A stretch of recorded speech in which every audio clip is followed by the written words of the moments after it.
I'm a survivor. I'm Jeff Varner from Survivor's Australian Outback in Cambodia. You know, when Abby's acting up, Gandhi is storming off, or Deb is looking for rocks somewhere, you are exactly where you need to be.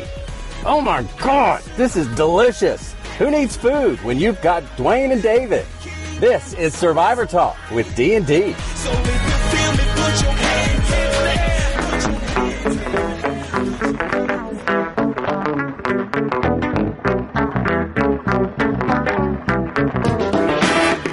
Hello and welcome to Survivor Talk with D&D. I'm Dwaine. And I'm David. And we're just two best friends talking about the show we love, Survivor. Tonight we are going to be recapping episode 7 of Survivor Kaôh Rōng. It's merge time. So welcome to our recap, discussion, and feedback show. You excited, David? I'm stoked. Mm-hmm. Like a volcano about to erupt. I'm just ready. Nice. Fun show ahead. We have possibly a guest coming on during the middle of it. Depends on if they get off work and can help us out. David and I are going to recap and discuss the episode, tackle our listener feedback, look at iTunes reviews, and the all-new Miko Challenge, where I battle against a random listener, and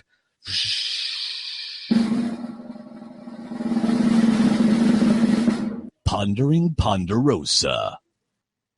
Although I've not watched it, so it's all going to be David. Oh, okay. So hopefully you've watched it. And we're going to look at how much Nick helped the Double D Brigade. I'm very excited to find out. Oh, my gosh. I do not want to look at that. Yes, but you're going to, David. No bailing out of it this time. Not tonight. Okay?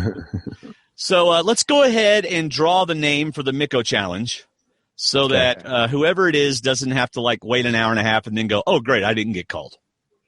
Okay? So I have my trusty hat. Or do you want to draw the name? I'll let you draw it since you have all the names. Okay. Just a second.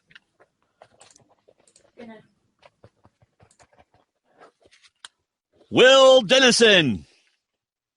All right, Will, we will be calling you later on in the show, and you will be challenging me in the Miko Challenge. If you, as a listener, want to challenge me in the Miko Challenge, just send your name and phone number, international numbers as well, to feedback@survivortalkwithdnd.com. Thanks for downloading our show, for watching it on YouTube. However you put our voices or our faces into your brain, we are so grateful. And if you're watching live, join the chat room at stwdd.com/live. David, guess what's coming up Sunday night? What, Dwaine? Please tell us. Oh, isn't that how you wanted me to say it? For our D&D patrons, remember your patron perk is this Sunday night, April 3rd, 10 p.m. Eastern Daylight Time. Look, if you live in the UK, you figure out what 10 p.m. Eastern Daylight Time is, because I ain't doing it for all of you. Kelly and Friends, a patron podcast. All of our patrons get to call in the conference call, listen to it, get put in the queue, and ask questions. And then, of course, the show will be available exclusively to our patrons afterwards. It's called a patron perk, my friends, and there's a reason for it. So thank you. And you will, if you're a patron, look for a post in the Patreon page for the phone numbers and instructions and all that good stuff, and we'll get all that going. A huge shout out and thank you to our newest D&D patrons, Jeremiah and Sharady. So we now have 40. Count them, David. 40 D&D patrons. Isn't that cool? That's awesome. Yep. That's pretty amazing for us. Yeah, they help pay for the bills, my friends. Thank you. All right, let's do this.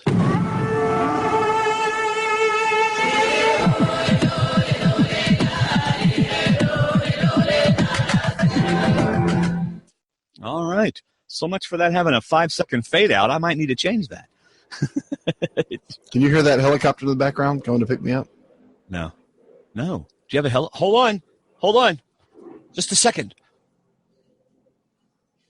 David, I'm here to make sure that your infection isn't getting too bad now.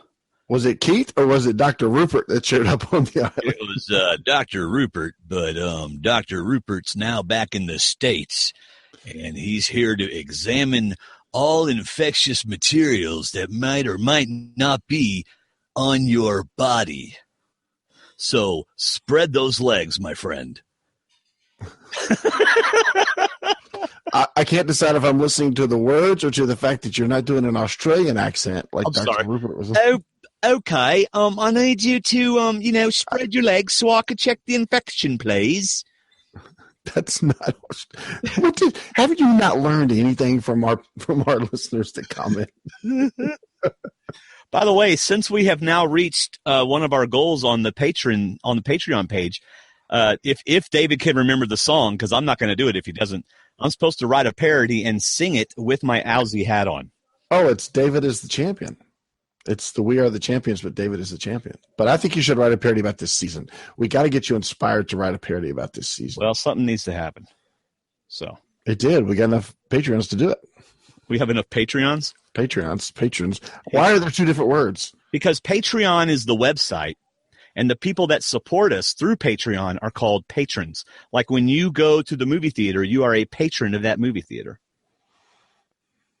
You get it? How close are the tornadoes? That's all I need to know. They're pretty close. They're in Mississippi traveling east. So, Yes. So let me just fair warning, major tornado warnings going off. There is a window right there in front of me. So if in the middle of the podcast, this may make YouTube, history if I get killed in a tornado that live. could make us famous. Yeah. Hey. Be famous because you won't be around anymore. Right.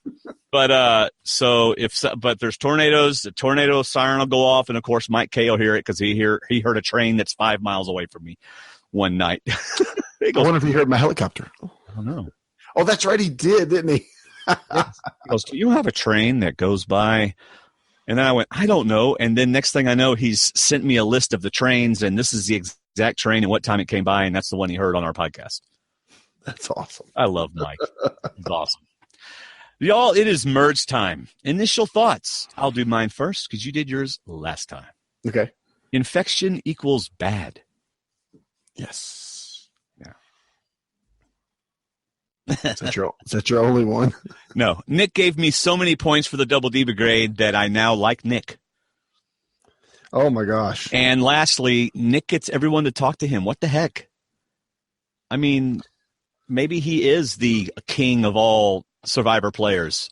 Everybody that talked to him told him everything.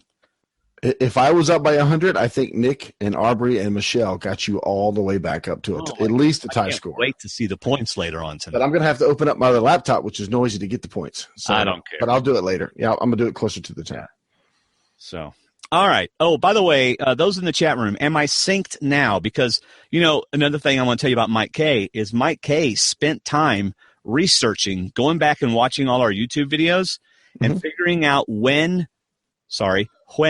the the audio and video started going out of sync for me. And we figured out that the out of sync happened when I added the Yamaha mixer. So I've had my mic go into the mixer, and then there's a compressor on the mixer, and I've had it on a little bit, and then go into the Scarlett, and then to the thing. So apparently it's still not in sync, so it must not be that. Google Hangouts on there is a piece of beep. So, all right. What are your initial thoughts, David? It took me a lot of time to figure out this first one as to who we were. But I think when it comes to it... I'm a survivor. Sorry. I was trying to pull up a radar. So I you not want to hear my initial thoughts? No, I'm pulling up a radar to see if I'm going to die. We've already heard Varner's thought tonight. So I think in our relationship that you're the toilet paper because you take more than I do, and I'm the toilet because I just flush it because I really don't care. Wait. So I'm the toilet paper because I take more than you do. Well, because you tweet for us and you do things like that, and you're more public, you get more stuff dumped on you. And I get more crap. You get, that word. And then I just flush it because I really don't care. I just, whatever comes, I just flush and flush and flush. Sometimes it gets backed up. So yes. That is why I am not submitting our podcast for the podcast awards, because I will obsess over it and you won't care. Which is why I said, what are podcast awards? Right. And Mark thought I was serious. So he explained to me what they were. That was pretty funny. On the other hand, you obsess over how you look on video, and I think you look great. Because I don't want to be on video, but otherwise. That's true. All right, go ahead. I'm sorry. Oh, let's see. Number 2, if last week's challenge was geared to give Scott a shooting advantage, Was this week's individual immunity challenge geared to give Deb an advantage from her waitressing experience? I would have thought she could have held that tray with those balls on it all day long. Anyway, sorry, that's still not gone. My only other thought about this episode, there's a lot of thoughts that were through. I got my notes, but I think our winter edit really shined in this episode. And the problem is I think it could be one of two people. So, but I think this episode really shined a light on two ladies that have a very strong chance of making it to the end. Yeah. I mean, compared to everybody else, even Nick had some little hiccups in his edit, although Nick got a really good episode, and not just for points. His strategy was pretty spot on in a few places, and he was basically narrating the episode, which was a shock because he hasn't spoken but like once or twice all season. And the person that I've been saying who is underrated, Julia, has once again disappeared from the face of the beach. Yeah. Not one word from Julia, which leads me to believe she's who knows what's going to happen to her, but it's not going to affect the end of the game. So, all right, that's it. All right, night 16. Gondal sounds like now, since we're watching live, what the benefit of watching taped means you can fast forward. Last night I watched it live. Oh, I didn't. I could not fast forward, so I was forced to watch what I don't like to watch, which is. No. First thing. The intro. So I was forced to watch it previously on. But you know what? Last night was a great previously on. I'm just going to give props to the editing because there were 7 points made in previously on. I'm going to read them real quick because I know we don't usually cover this. Okay. I was just so excited watching previously on that I jotted down. This season is a test of perseverance and will. Not will from Worlds Apart, but will from their personal will to play. Ty, Jason, and Neil have idols. Scott knows who has multiple idols. One tribe making new alliances, old ones torn apart, players making moves that they know will come back to bite them. A vote has changed at tribal, and now everything is up in the air. And I was super excited just from watching that previously on. That was a great previously on, and I completely forgot about the boat coming to the beach from the preview. I completely forgot about that. So I was not expecting that until later on when I had a feeling it was coming. But I completely forgot. So I'm thinking this is going to be an incredible merge episode. What a great opening line. So I just jotted them down because I never do. I don't like previously on because I think it teases too much about the episode. But I thought that was a great build-up for this episode. All right. All right, night 16. Sounds like everyone, including Joe and Aubrey, were supposed to vote Peter. So they didn't really show us that last episode. Apparently that was the original plan because Scott came out and said, you guys change your minds and you didn't vote the way we said we were going to vote. So I can't trust that. Meanwhile, Joe's the one that said, we got to make a plan and stick to it. And apparently they went with the second plan and stuck to it. Or he did. He went with the second plan. So yeah, that was pretty interesting. Scott made it clear that they were all supposed to vote for Peter. Yeah. I mean, even to the point that Scott is ticked off and wants them both off, wants them both out. Yeah. Yeah. Is it just me or is Scott incredibly confident? Like Nick level confident? If you think he's confident now, wait till the merge. Oh man. Well, it's perfect though. He's now in the numbers. He's got the 3. He's against the 2. He's fine if they kept playing that way. And then we get the start of Aubrey's, story arc through this whole episode. She's in every other scene. Good for her. Aubrey's the future of the Brains tribe is that we're done. And now it's every person for themselves. Right. And that's kind of what she needs to do. She needs to separate herself from Joe, if at all possible. But she does get called to the carpet about writing Julie's name first. But I wrote Peter. Yeah, but you wrote her first. So if there's a reason not to like you, that's the reason. And you know what she's saying? Yeah, because Survivor CBS producers wouldn't let me use another parchment. I tried to change paper. Guarantee you. All right. How about anything else before we go to day 17? Little Ty talk? Yeah. Ty and chicken love each other. Anything else? Joe feels like the chicken's going to have a longer life in the game than he will. So yeah, that was pretty funny.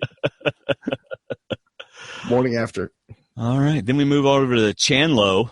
And, why isn't Neil burying the idol? He's just keeping it in his pocket. Actually, it wasn't in his pocket. In one of his exit interviews, he confirmed that was just stuff he collected on the beach. It actually wasn't in his pocket, but they did a great job making us think it was. Lesson learned. Don't carry stuff in your pocket then. Because especially that looks like an idol. Well, unless you don't have it and you want people to think you have an idol. Too bad Keith didn't have pockets last season.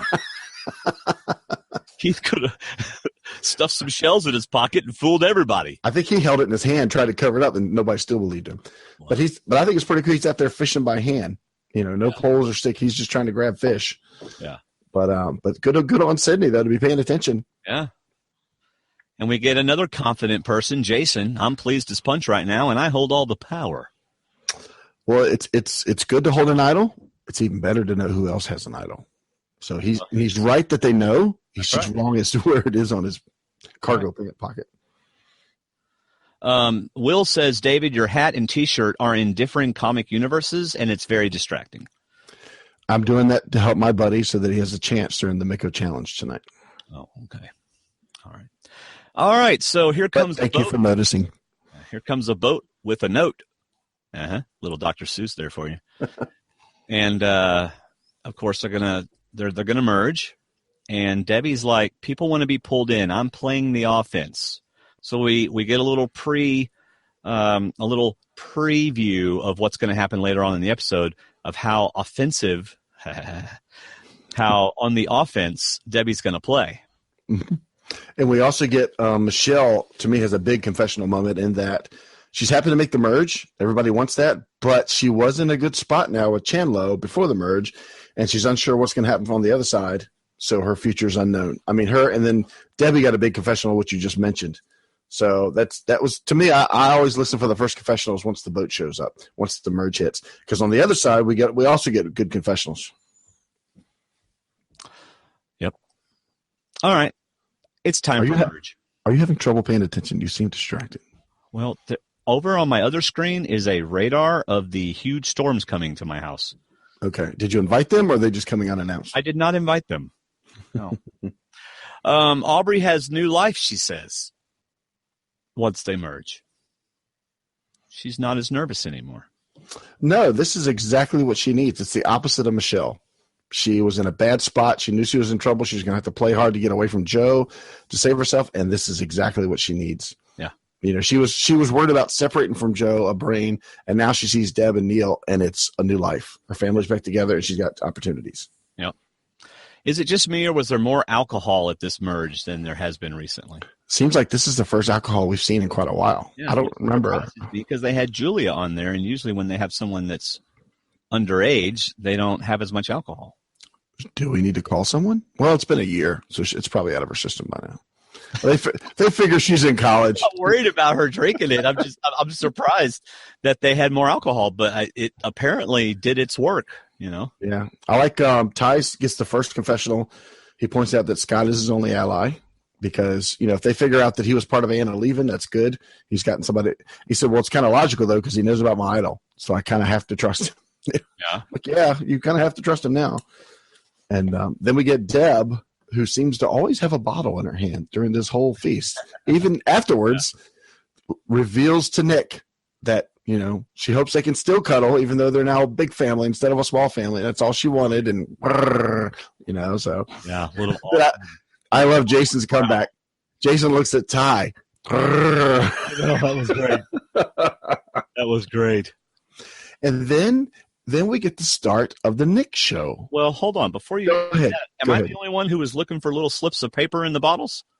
No. Well, I wasn't looking in the bottles. I was looking on the cloth. I kept looking in the bottles because they kept showing us people downing bottles. So I kept expecting to see a little piece of paper in the bottom of a bottle. I didn't look the second time because when Nick started talking about people drinking too much, that's when I figured why they were showing us the bottles. Yeah. How they were constantly showing us the bottles.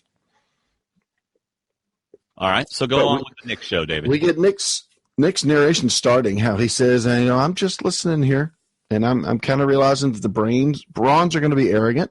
Mm-hmm. They're very confident. The Brains are going to be kind of the opposite. They like to hide in the shadows. He says he's aligned with Michelle, but he needs to slow it down and let everyone bring stuff to him. Let him gather information, which is right, and then he can slice them all up. And that's a great confessional. That's what you want to do. Yep, absolutely. Especially when you got people going around trying to hook everybody in. You don't want to be seen as that person. Deb obviously put a target on her later on, and he doesn't want to be seen that way, and that's smart. I mean, what I want to know is what was he doing on the beauty tribe all this time? Was he just sitting back, not talking? Because it sounds like he should have been closer to Michelle. Their first talk didn't sound like they were as close as they should have been, but I mean, maybe they were.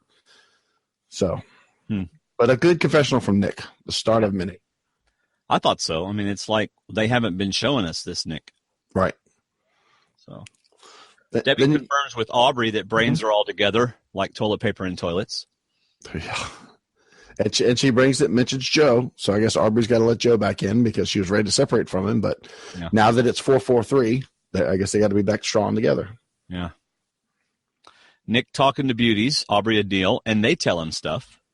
Now this is really smart because this is what I should have done at Durham. This is what Spencer did right in Cambodia, and they asked, "Are the beauties going to stick together?" And Nick's like, "No, you're kind of going to have to play us piece by piece because you're going to need two of us, and I can probably get Michelle, but don't look at us as a force of four." I mean, because they don't seem to be, but at the same time, the brains could say, maybe we need to bring the Brawn over and take out all the beauties. Yeah. So Nick's showing himself as a free agent, which I think is pretty smart.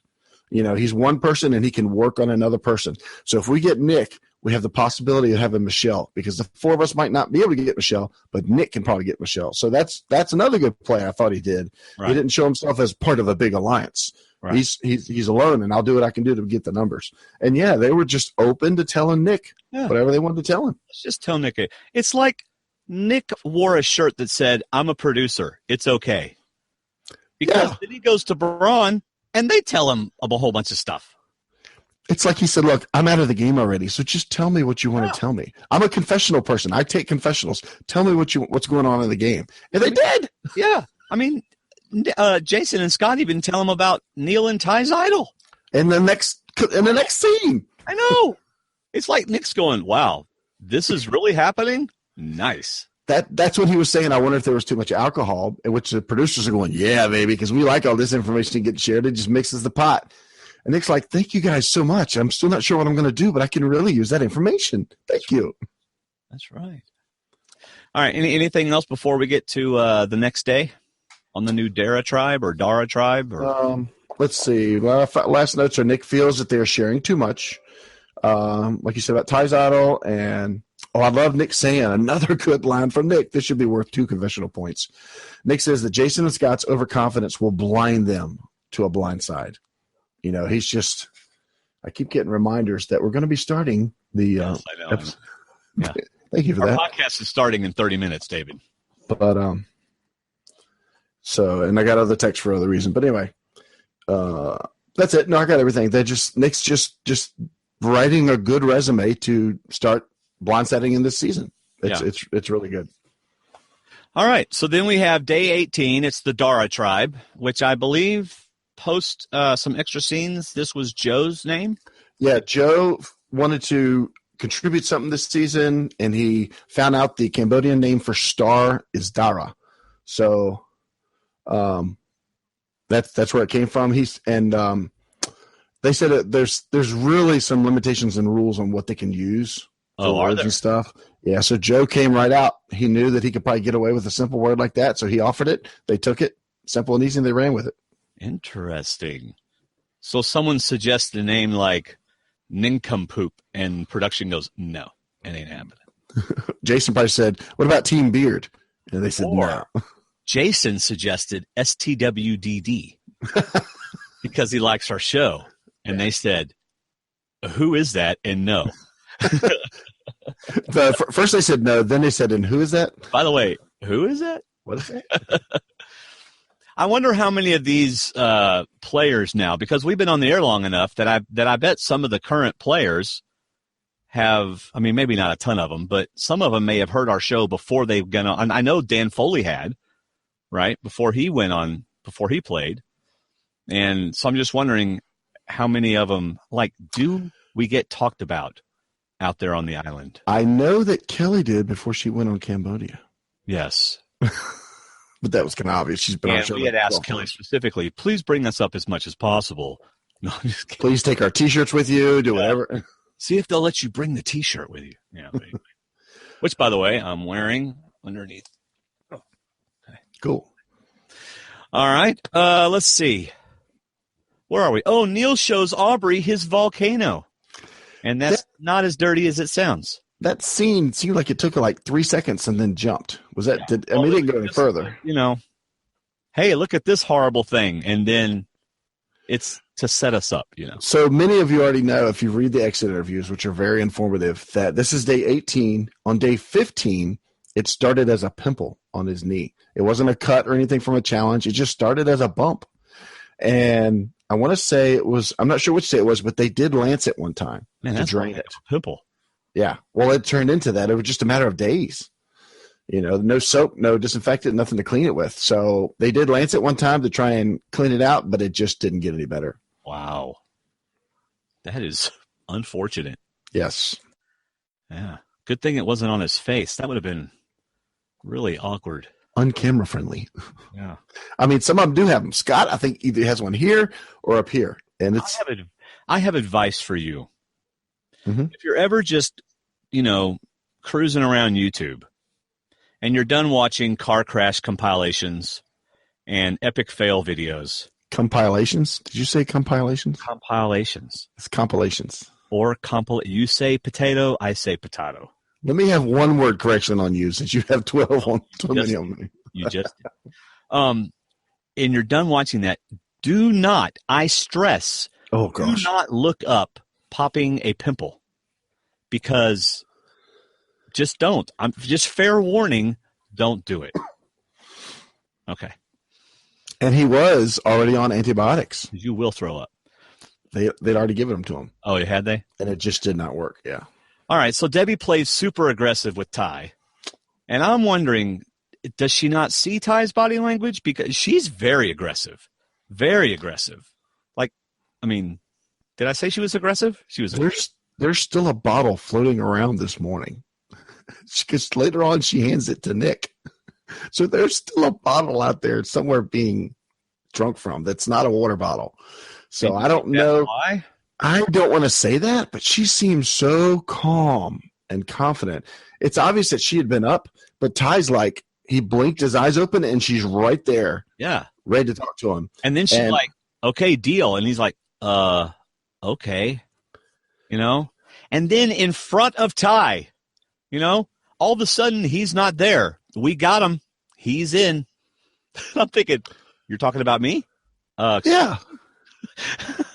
I mean, is this like the first time we've talked? But I wrote down she feels like she's one of the few people playing offense. Yeah. It's because, no, she's just one of the few people playing offense in front of everybody else. Yeah. Nick is playing great offense, but in pieces. Yes. And everybody's watching Deb. And you're right. He's in. We got him. Yeah. He's like, you got me for what? One of my favorite lines, and this is probably in the Miko challenge, so I'm giving the answer away, is Aubrey saying, she's not being very finessey. I just thought it was awesome. Spell check did not want to spell that word right. Yeah. Spelled finesse-y. That's what That's what I did too. So. Meanwhile, Jason to Julia, with Michelle in there and Sydney in there too, I think. Brawn and Beauty need to get together. And Michelle's not buying this. Mm-mm. Julia, she's cool with it, but Michelle doesn't like people that just flow confidence, flow control, I guess. Right. Brawn is too controlling. Yeah. Now, before they left the fire, Deb does the same thing with Nick. And she just looks at him and says, Nick, are you with us? Yes. Yeah, and that's when she hands him a bottle and gets up like it's all done. And she just looks so mellow. And I'm not saying she had drunk or anything, but I'm just saying she looks so relaxed. I know. And she kind of looks kind of arrogant about this. And what happened? They gave him brownies. Oh, those jungle brownies. Brownie those for the morning. Just for Debbie. They saved the brownies for breakfast. There you go. Yes. So you're right. It's all right. So Neil and Aubrey are talking on the beach, and they're like, Debbie's messing up our game. Will she ever shut up? Yeah, she's irritating people. I mean, that's pretty harsh when they realize that she's actually bothering people. And I guess they could see it with Ty. Maybe they saw it with Nick. And then Aubrey starts talking to Nick about I think before Aubrey and Neil talk, she's talking to Nick, and Nick just says she's awful. I didn't take it to mean she's a mean person, but I took it to mean she's kind of blowing it up. she's being too obvious, and she's going to ruin it for everybody. You know, she's not a mean person. But he also doesn't like the fact that she seems to be speaking for 4 people. That's right. And that's control. And he doesn't like anyone to have more control than he does, because he's right. He's in a fractured group. His beauty tribe is not necessarily together right now. They could be later. Yeah. But he sees 4 people working together with one voice. Yeah. He doesn't like that one voice. And I'm thinking, smart thing. yes, find that leader, take him out, and you can separate the rest. Yeah. So, another great Aubrey quote. I'm getting a good roller coaster out of Survivor, man. Oh, yeah. I'm telling you, she went from the low of changing her vote, getting fussed at by Scott. Who knows how Joe treated her that night after the Peter vote. Next day, she's in a merge. And then the next day, is it the next day? Yeah, it's probably the next day, she finds out her buddy's got an idol. Yeah, day 18, she finds out he has an idol. Yes. Yeah. And you know what? Good for her for asking. Absolutely. Because she kind of did what Joe did, only with less aggression. Yeah. You surprise somebody with a question, and their reaction is going to give you the answer, right? And he, you know, and it's kind of like, oh, well, I've already paused long enough now, so she knows I have it. Yeah, I have it. You know, she caught him off guard. Yep. I thought that was really smart. It is smart compared to what, like Jason was talking to Michelle. According to Michelle, Jason came off as, this is what I know, this is what's going down, and this is what's going to happen. Right. You know, Michelle wants to be involved. You know, she wants to be part of it. This is why Michelle and Aubrey, to me, really got good edits, as did Nick. But this whole time before the immunity challenge, I'm thinking Nick is getting so many confessionals. I wonder if he gets Sarah Lucina blindsided this episode. I mean, he was playing so many parts that I wonder if people were seeing, but nobody was talking about how Nick sure is talking to a lot of people. You know, we didn't get that. We just got Deb was talking to a lot of different people. Right. So we didn't get it. So Nick was apparently playing a good game, unless they just didn't show it. Yeah. But what a good feeling that Aubrey's sitting there with her buddy talking about how they can play his idol to keep them in the game. Yeah. You know, Ty talked about that with Anna, but it didn't quite work out. So I wonder if he would have actually played it for her. I don't know. I think he probably would have played it for himself, and then she probably still would have gone home. And your pick would have been right. Your driving prediction. Yeah. What was my driving prediction? I don't remember. I think it was Aubrey. I'm pretty sure it was Aubrey. All right, immunity challenge. By the way, once we get back from the immunity challenge, I had to stop taking notes because we started an hour early. Mm-hmm. So it'll be you running the Oh, okay. Okay. Probe starts off with, I was talking to medical. Okay. Probe's is standing there knowing good and well that whoever wins this immunity challenge is moot, because they're not going to tribal council that night. Because as you and I both know, because survivors have told us, they go to medical before they go to the challenge. So I guarantee you medical had already told Probst, we're pulling, or we want to pull Neil from the game. And Probst and the producers are like, okay, well, let's go ahead and play this out, and and stuff like that. So, you know, they've already been to medical tent. Probst already knew. Yep. He was just acting. Absolutely. And in fact, Neil admits he did not think he was going to get to compete in that challenge. In one of his exit interviews, he says, I thought they were going to pull me then. I didn't think they'd let me go back to camp. So he kind of got his hopes up just a little when he went back to camp, but he kind of knew he was on a short term. Yeah. So, balls on balancing table challenge. After seasons and seasons of Probst only hinting at crass jokes, he finally just blatantly makes some middle school boy jokes in the middle of the challenge. Or at least they air it. Yeah. So, good for him. Good for Nick, too, for putting his tray on his hand and his arm. Yeah. And when they showed the other people, I think Neil was doing the same, but not many others. Yeah. But when they added the second ball, some people were using their forearm at the same time. So good on Nick. Yeah, Nick, Ty, and Julia. I really thought Julia was going to win. Mm-hmm. But once they went to the 3, she just never got control again. Yeah. So then I thought Ty was going to pull it off. But, man, Nick, what an episode for Nick.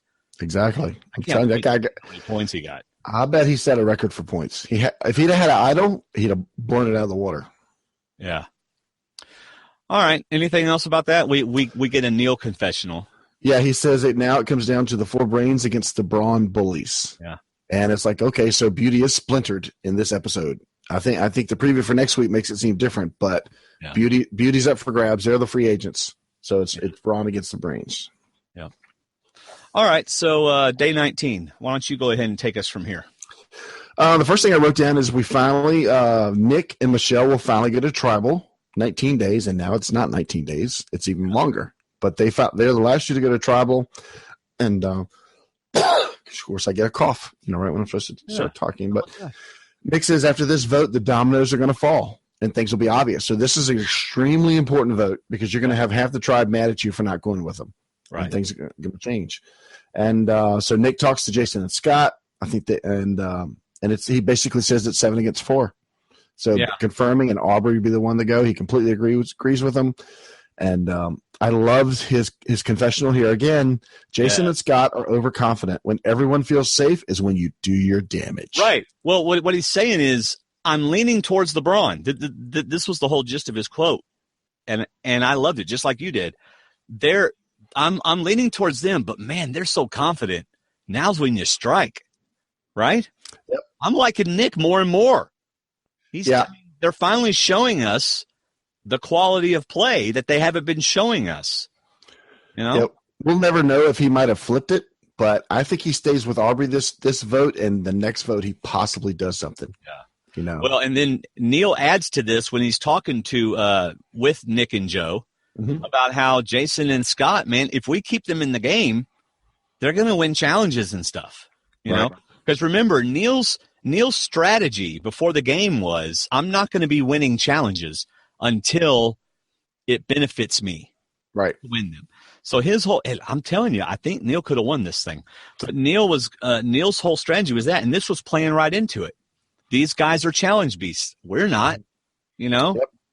You are, Nick, but they're not. So and Neil even talks about knowing he would have won some challenges going forward. He's confident that he is. He's a physical threat. So that was good that he was playing it off on somebody else. Why not? Yeah. By the way, I love these buffs. These merge buffs. Probably my favorite buffs ever. And ours are in the mail, David. Is it purple? Yes, it's awesome. Yes. Purple and black. I can't wait to get them. I know. That was cool. Get them this week. By the way, go to our website, upper left corner on any of our pages except for the front page. Click on that link. You'll go to Buff USA and use a promo code SurvivorTalk10, and you'll get 10% off the Survivor buffs. Speaking of buffs, we did not see them open up any crates. We did not see them hand out any buffs. It just kind of flowed. But you know what? I will pass on that to see Scott carry Jason up on the beach any day of the week. That was the funniest thing. Yeah. It was a special moment. It was. It made Jason look very small in Scott's arms. That's hard to do because he's a big guy. Yeah. All right. So, and it's funny, they talked about with Neil, Joe, and Nick, they were at the well. They talked about voting out Jason or Scott. And Neil mentioned, so long as one of them doesn't have an idol, as long as there's not an idol out there. So that's good that they keep thinking that. While they were there, they were at the beauty beach. Neil does confess later on in his exit interview that he did find the beauty tube. So he knew there was another auto in play. He knew somebody else had an auto because it wasn't in there. Oh, nice. Yep. A lot of good exit interviews from Neil. I like Neil. I've always said all season he's smart, he's savvy. We're just not getting a lot from him because at the time he didn't have to. The biggest thing he had to do was blindside Liz. And that was his big move so far. But he's very observant. He says a lot of neat stuff. So I definitely think he's going to play again. Yeah, absolutely. So we went from that. Then we go to Debbie, Aubrey, and Michelle in the ocean, out talking in the water. Oh yeah, and barely surviving the ocean. Yes. Yeah, trying to. Can y'all just sit still? We're trying. We're trying to sit still. And we have to widen the angle here, but then they'd probably show Jason over there doing an aqua dump. But anyway, we'll keep it on these three. So, but Michelle is trying to have a good conversation. You can tell she's wanting to talk, but at the same time not wanting to reveal, wanting to let them pick the names. She goes to the point of almost saying something that says, "Well, what do you guys think?" And that was another great thing, I thought. Always let other people come up with the names, with the suggestions. Yeah. And Deb's like, well, let's do something right now. Let's just plan it right now. And I did that the first 5 minutes after my tribe formed in Durham. So I said, let's just get a name right now. Don't have to talk about it later. And she says Jason or Scott, they need to go. And Aubrey is still not sold that they have Nick and Michelle. She's still a little worried about that, and rightfully so. And if that's her late gut feeling, that's a good gut feeling because she was right. Yeah. I think Nick and Michelle were leaning. So she says, we can still have to play the idol. Yeah. But then we get another great confessional from Michelle. The other person I think is getting a good arc now is she said, I'm still accessing relationships. I need to figure out what is best for me. So Michelle and Aubrey, both on the Double D Brigade, are, to me, getting strong story arcs now. I think one of the two of them will probably win. The two of them may be in the end with somebody else, but I just think those two are getting such a good, savvy, strategic edit right now that they're seeing things that helps us better understand what's going on and even enjoy the show more. I love that side of the show. And I think Michelle and Aubrey are both getting good confessionals and revealing stuff that I love and I just eat up about the show. Yeah. Hey, Patty wants to know in our chat room, why do you think Scott told Nick not to tell Sydney? What's your thoughts on that? My thought is that they want Scott to feel like he's one of them, one of three. No, they want Nick to feel that way.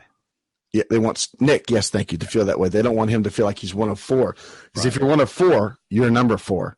Always assume you're number four. Yeah. So Scott turns around and at every conversation, yes, make that your three. Yeah. This is our new three. Oh, this is our new three. Now we're at the water. This is our new three. Absolutely. Absolutely. And also, the less people know, the less people that can control it or do something about it. Why tell Sydney that about two idols? She knows about one. Why tell about two? So I completely agree. Shows you where Sydney is in that alliance with Jason and Scott. Exactly. And I think part of what's going to happen next week, she probably already realizes this, and she's going to realize it even more. Why not go with the women? In all honesty, how about just the women just take over the whole season? There you go. There you go. All right. Let's see. Nick and Michelle. Okay, this is where Nick and Michelle bring all their intel to the tree. And they have the talk at the shelter, which is like everybody's gone. So this is good. And I love Michelle says, we need to keep Jason because nobody's going to vote for him.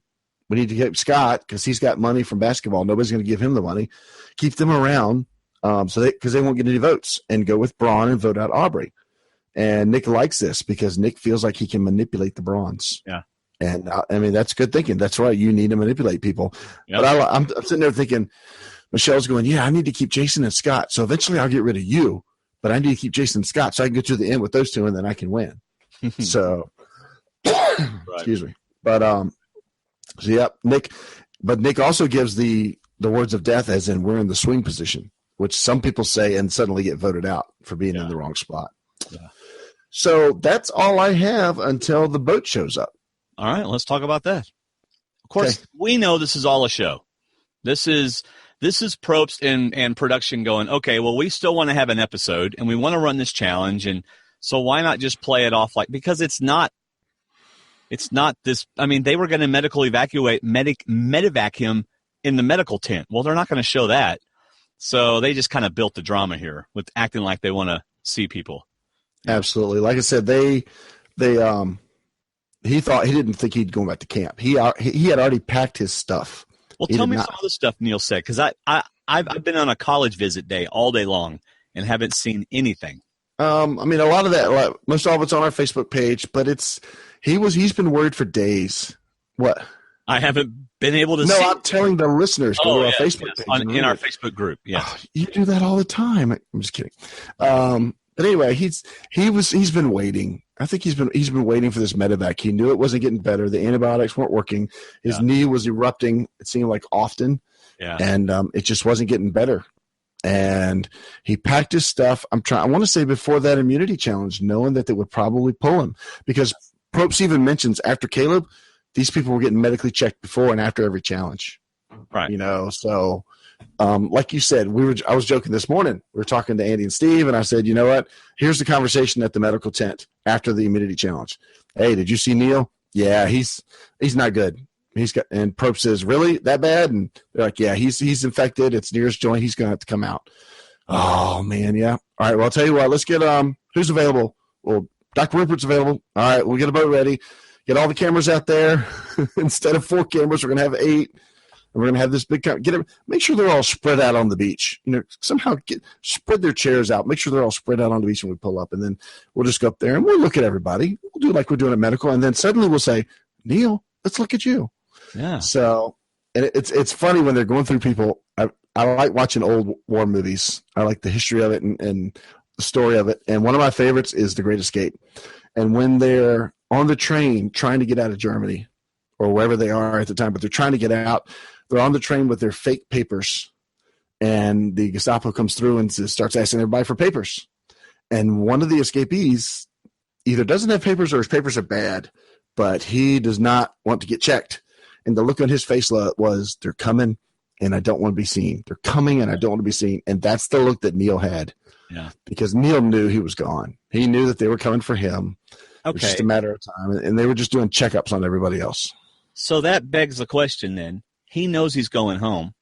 Why doesn't he give his idol to someone and his closest ally, Aubrey? Why not do that? He said that when he was talking to Aubrey and they were sitting on the beach and Aubrey was having a high moment, during that conversation, she said, and whether she was joking or not, Neil didn't find it funny at the time because he knew his life was short in the game. She said, I would slit your throat if I had to get to the end. You know, and that comment he said did not sit well with me at the time. Yeah. So, but he did, however, give her his sport coat and put something in the pocket, which was not the idol, but he made it look like he was putting something in the pocket. Now, we did not see this on the show. He said this in an exit interview. Okay. So he said, did I mess her up? Maybe. Did I make her look better? Maybe.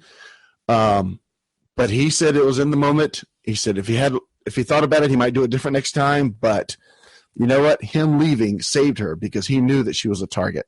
Yeah. He knew that one of those two was going to play the idol or one of those two was going to go home. So him leaving was kind of his way of saying, you're safe for another tribal. You might make it even farther. Okay. So he kept it for a family heirloom, but doing it again, he might do it different. He admits he might rethink it. Yeah. Well, I don't think CBS showed us that whole dramatic interaction, in confessionals with Aubrey for no reason. So that's going to come back. Either, right. We're going to that's going to have some kind of play in the game later.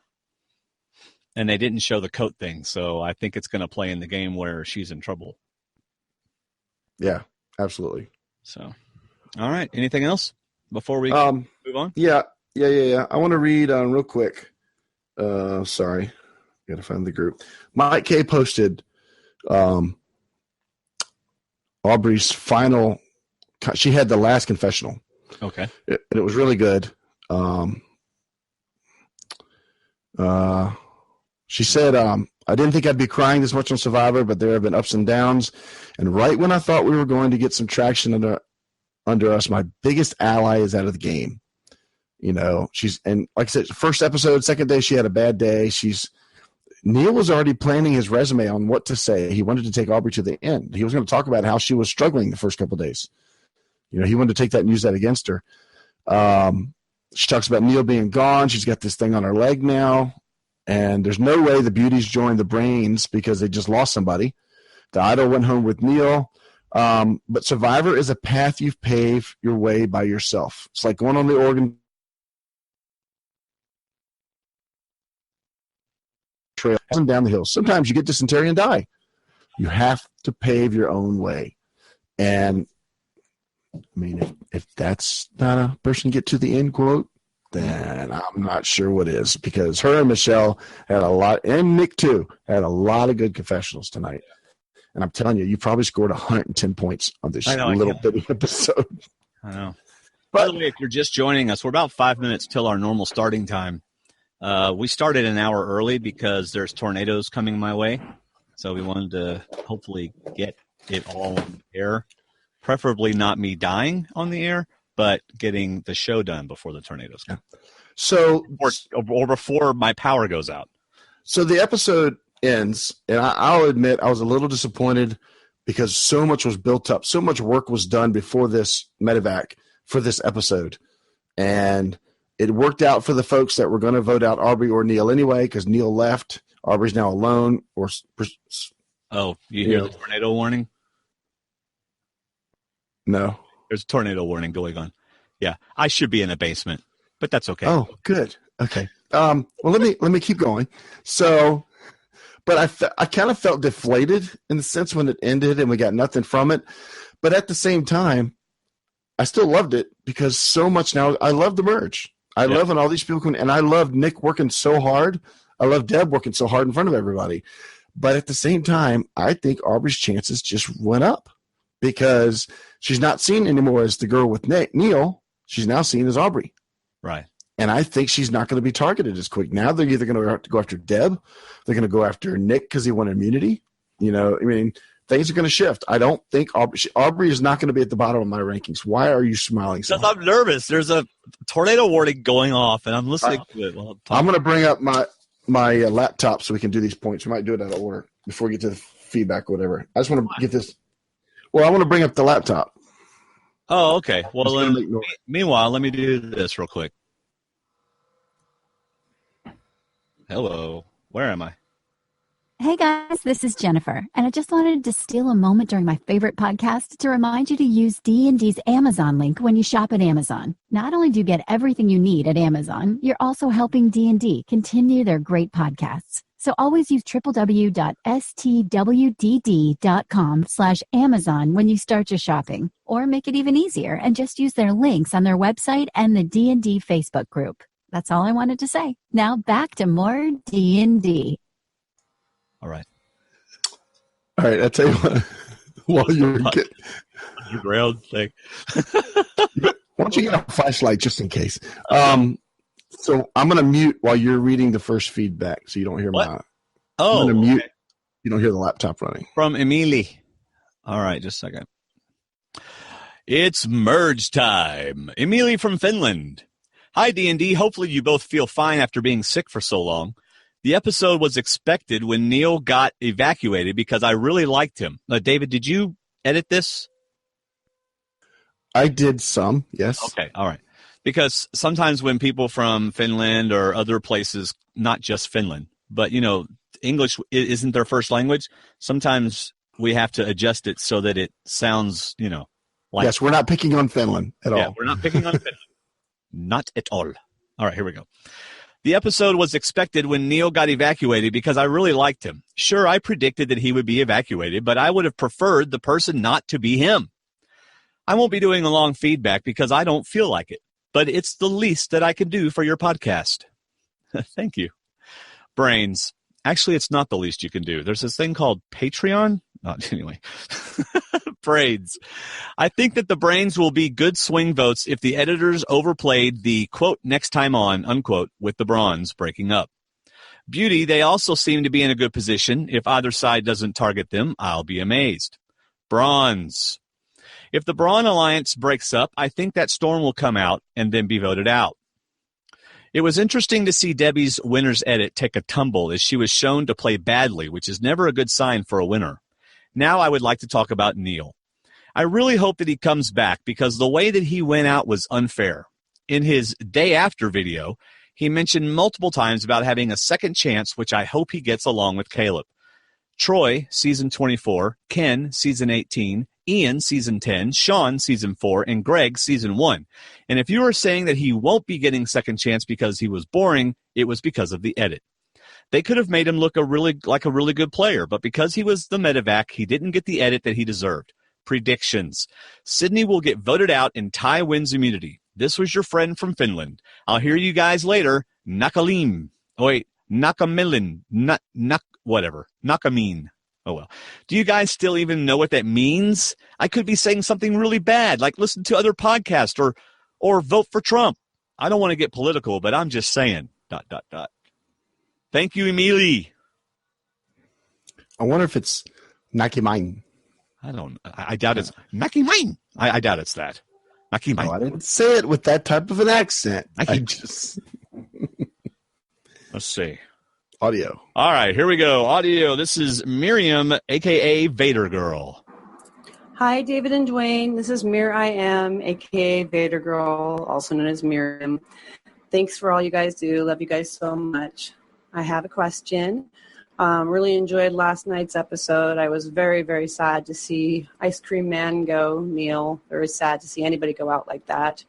It was just kind of a simple way to go out with a, you know, when a scratch or a sore becomes an infection and is life-threatening. It's just sad to see it happen like that. Where's the tea tree oil? But anyways, my question is this. What do you guys think the chances are for Kylo Jason to be the winner?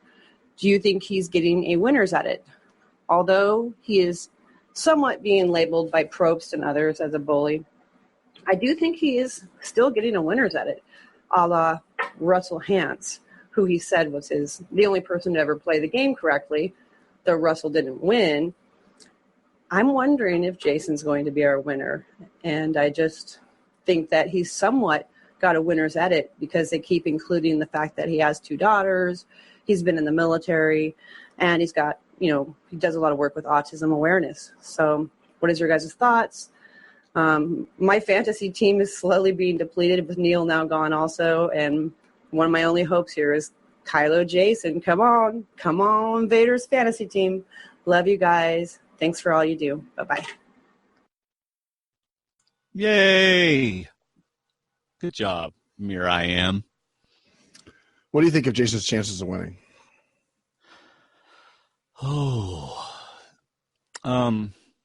It's good. Well, it's better than average. Yeah, I think his chances normally would be good, but going by the edit, I think he makes the finale episode.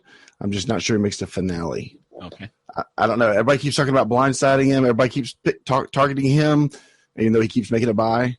Right. I think he's smart enough and savvy enough to play. I think he can do that, but at the same time, he kind of brushed Michelle away. Right. Michelle's not necessarily going to him. We haven't really heard from Ty and Julia as much about him, so I don't know. We'll see. If Nick likes him, he'll work with him. It works for Nick. So okay, now it's after our normal start time, and the viewers just jumped up. So a lot of people didn't get our message because there's a lot of tornadoes coming my way. We started an hour early, so I apologize if you just now came on and caught us. David's got one more feedback to read. It's from Will the Giant Ninja. What's up, guys? It's Will from Wonderlick again, a.k.a. the Giant Ninja. No, I'm not going to read it like Will through the whole podcast. Why'd you change your hat? Huh? Why'd you change your hat? That's going to confuse people when they're watching. I didn't. Yes, you did. Shut up. Well, here we are. We're past the swap, past the merge, and down to 10. 3 brains, 3 brawns, and 4 beauties. And it's anyone's game. So it's time for the Giant Ninja's Power Rankings. Just a reminder, these rankings are not a prediction at the end and win. So without further ado, here goes. Number 10, Agent Joe. He's a solid player, but it doesn't look like he's respected.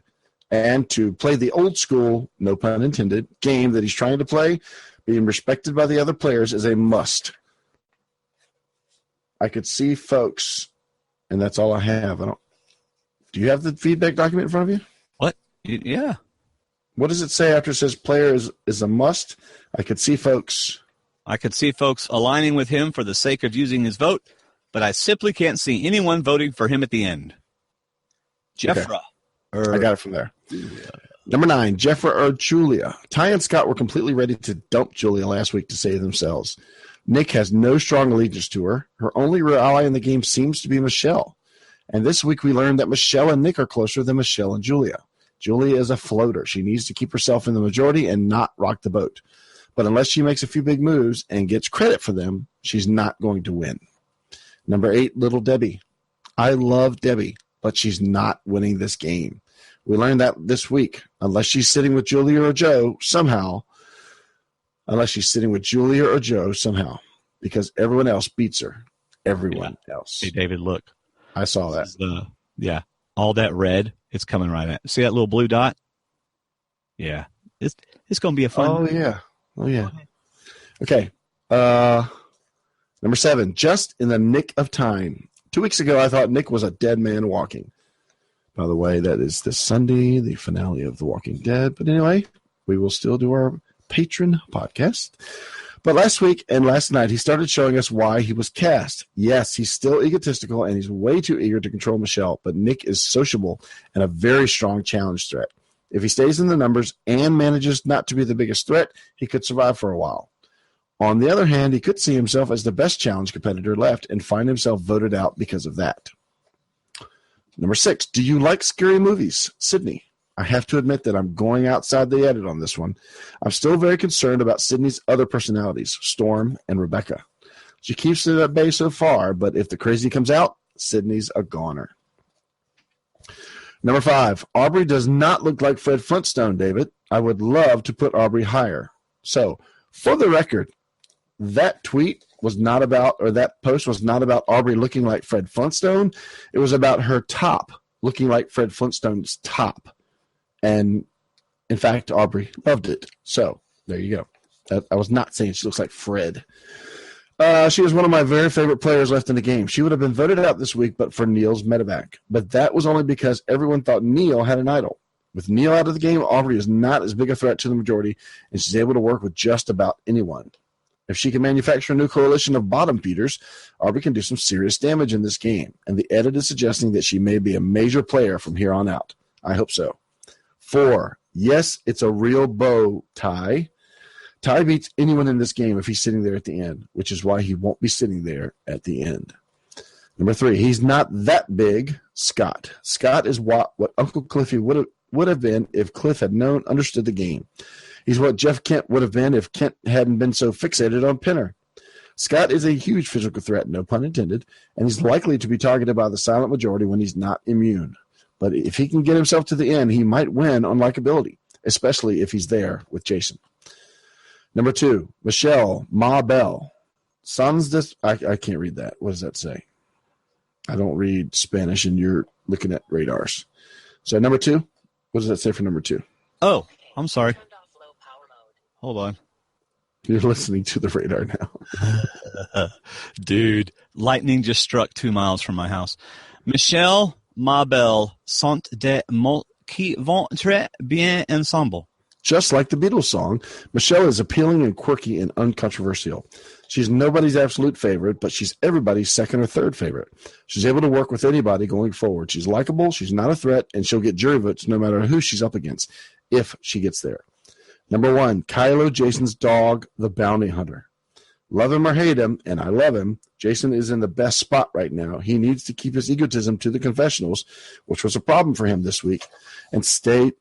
Oh, there's a gap in my printing here. I don't know why they did that. And stay tight with his bro lions. But if he can ride it out, he may end up being the winner.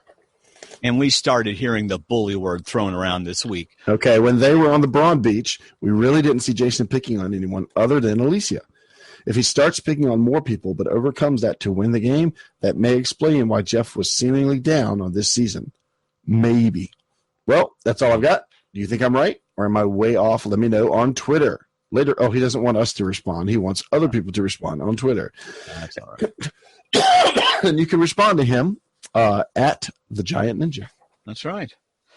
All right. So you may lose me here in a few minutes. There's going to major red is about to hit us, and I might lose power. But you just keep on going. Okay. Good luck in the Miko challenge if you're not here. I know.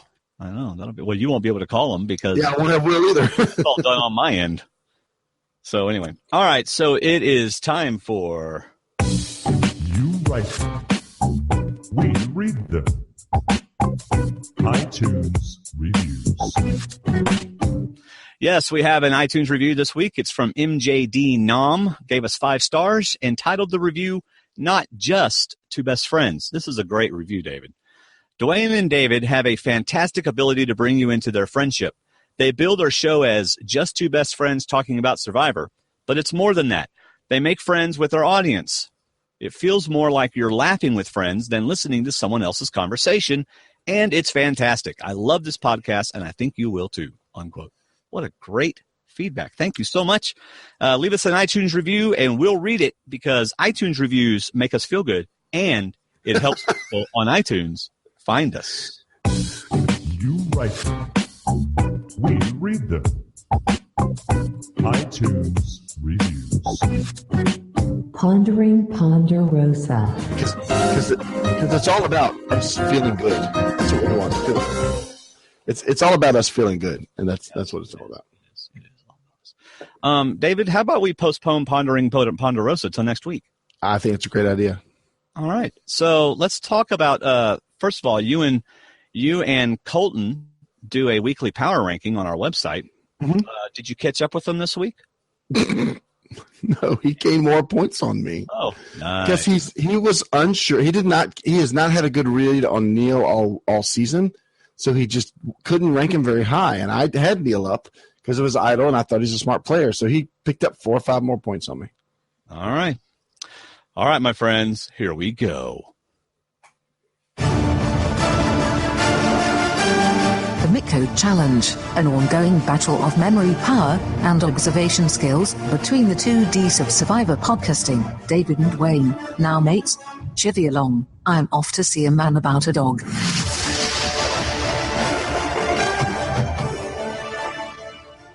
You still haven't changed the intro. I know. The first question for both of you is what Martin said is a warm-up question. There are no points available. He just wanted to throw this question out. He also said that if he'd had more time, he would have done a feedback, but he'll do one next week. But he did put together this challenge. So thank you, Martin, for doing that. All right, here's your warm-up quote worth no points. This is just to get you ready. Wait, it has to be worth points. No, this is just a warm-up quote just because Martin wanted to throw it in. Here's the quote. You ready? Ties balls banging into each other, never good. Yeah, that was Probst. All right, I'll give you both. Jeff Probst. There you go. You both got it right. Now you're ready. All right, here's quote number 1.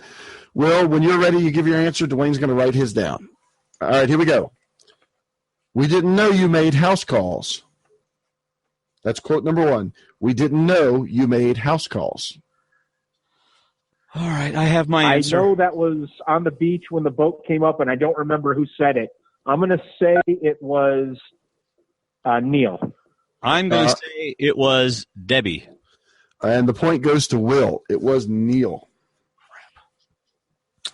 All right. I'm going to press. And make sure you hear Dwayne say that he's got his written down, because I don't want you to give Dwayne any help by saying yours.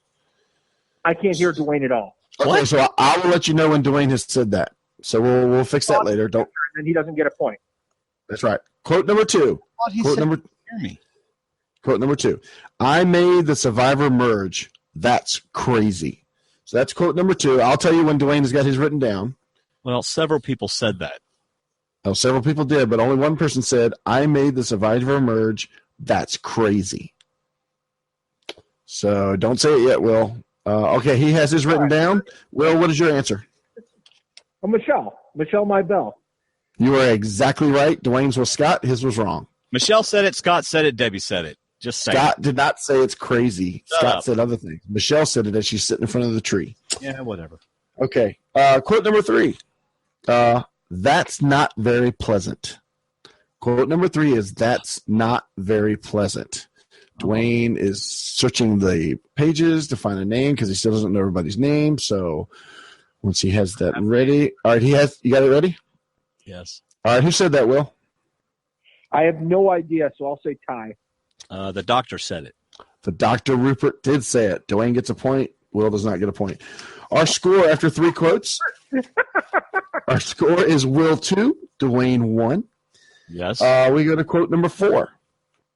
Oh, I'm getting a good roller coaster out of Survivor, man. I don't think Dwayne needs to write this down because I know he knows who said it, but he has written it down. Who's your guess, Will? That's one of Aubrey. Yes. That was Aubrey, thanks to Dwayne's great recap earlier tonight where he mentioned that.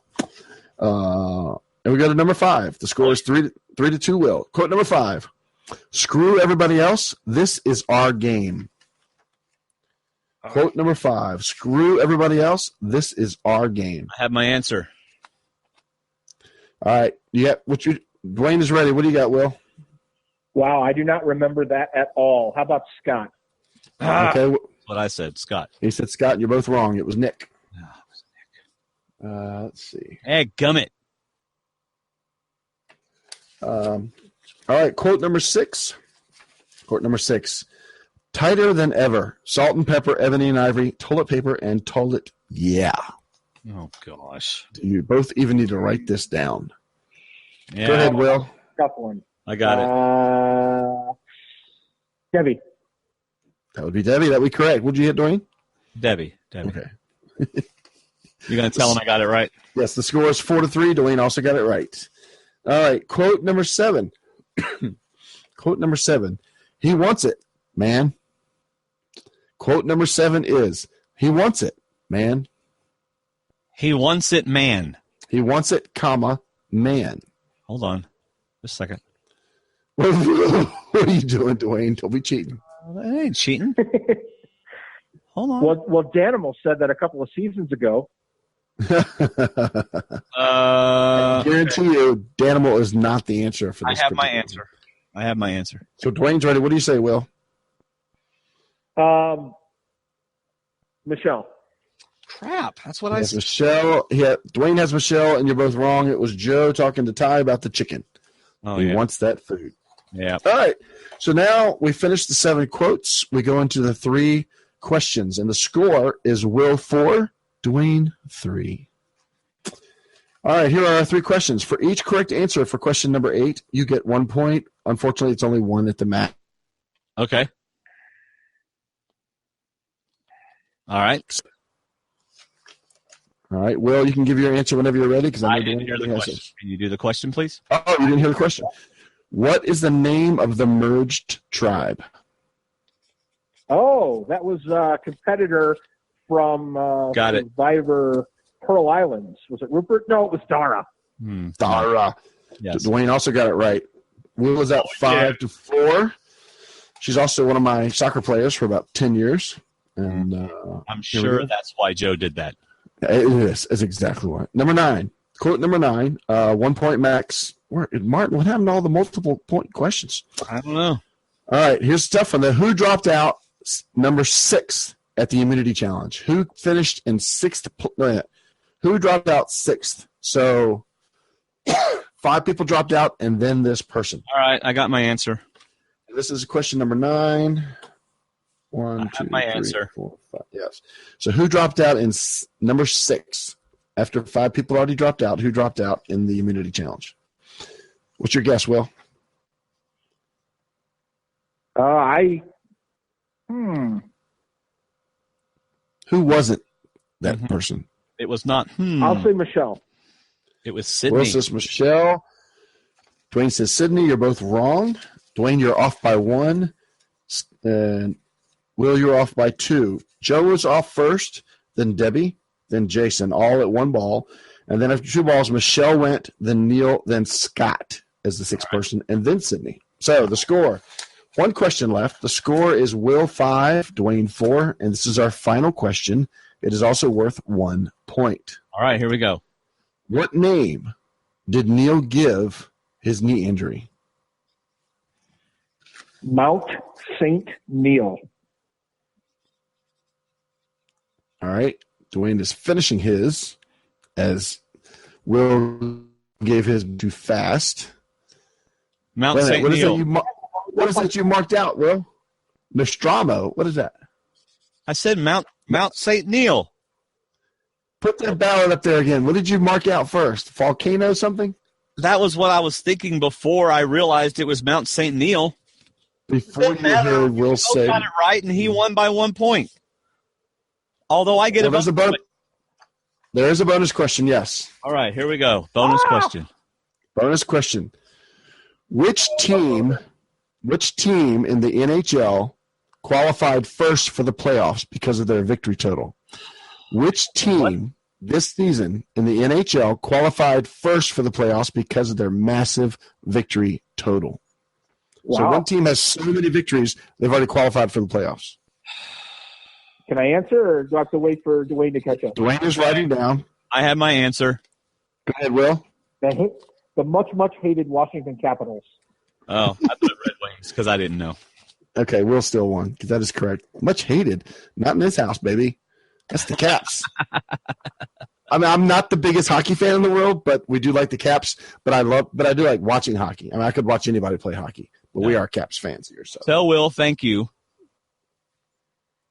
David. Will, thank you so much. Congratulations. You are the winner. You win us saying your name another time. Will at the Giant Ninja winning our second Miko Challenge with fans. Technical problem. It's my fault. Who knows what's going on? It's not you. I think, as Dwayne says, it's his fault. Yes. So.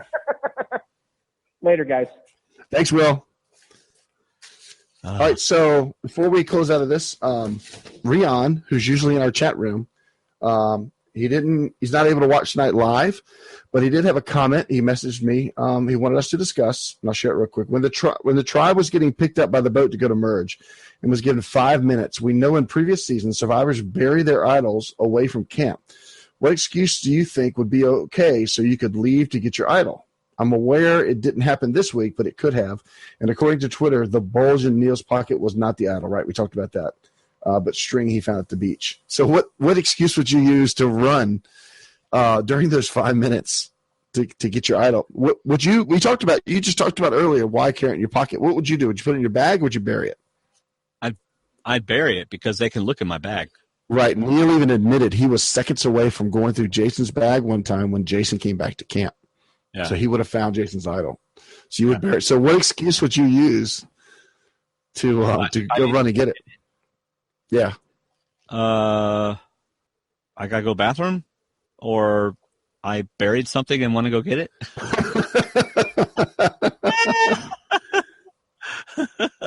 that would be tough.